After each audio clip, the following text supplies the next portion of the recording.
All right, let's get curious today about animals. More specifically, animals that are protecting themselves from other animals. So my question for you is, what if you knew another animal liked to eat your species? How would you go about defending yourself? What would be your best defense against whatever animal wanted to eat you? Now, I'd be really curious to hear what you think and what your defense would be, because one of the coolest animals out there also has one of the craziest names and maybe even a crazier defense mechanism. So the Screaming Hairy Armadillo is the animal we're going to look at today from the book, believe it or not, titled, of course, The Screaming Hairy Armadillo. Now, you may get the hairy part, but the screaming part, look at this. Of course we get the hairy part, right?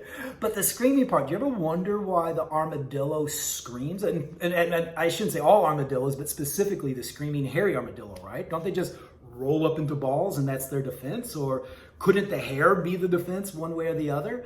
Maybe that's another question. What if your hair was your defense? How could you ward off predators? That might be an even more curious question to find an answer to. But the Screaming Hairy Armadillo does a lot of really interesting things.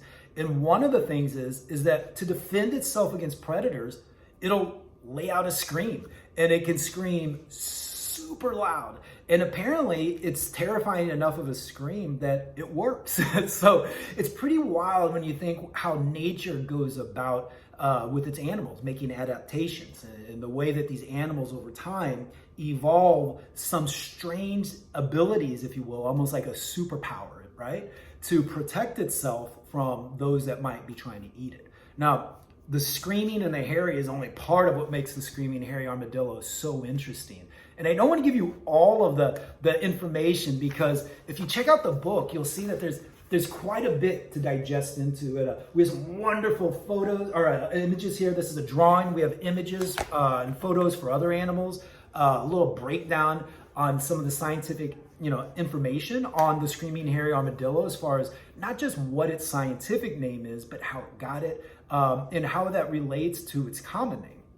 So again, I don't want to give you all of the answers, but I will give you a few clues to search for when you're reading this book. So I already told you how the Screaming Hairy Armadillo defends itself from predators, but I'd be really curious if you could discover, where does the Screaming Hairy Armadillo scream, right? Where does it live? Where does it spend its time screaming its way away from predators? Another question I'd like to see if you could discover in this book is, it eats a lot of weird things. And in fact, when scientists look in its stomach, there's a lot of sand. And that may give you a clue on where it lives, but I think you'd be surprised if you found out just what percentage of sand makes up the typical Screaming Hairy Armadillo's belly. Is it 10%? Is it 20%? Is it 35%, 50%, 86%? Who knows? The book knows, and it's your job to go and discover, using your curiosity, what percentage of sand is in the Screaming Hairy Armadillo's belly, where it lives, plus see if you can find out something else that isn't even in the book, The Screaming Hairy Armadillo. Thanks for getting curious. We'll be getting curious with even more animals with crazy names and amazing abilities and adaptations. So thanks again for getting curious. Thanks again for searching more and more about our natural world to see how you can not only learn something about it, but actually do something about it. As always, stay curious.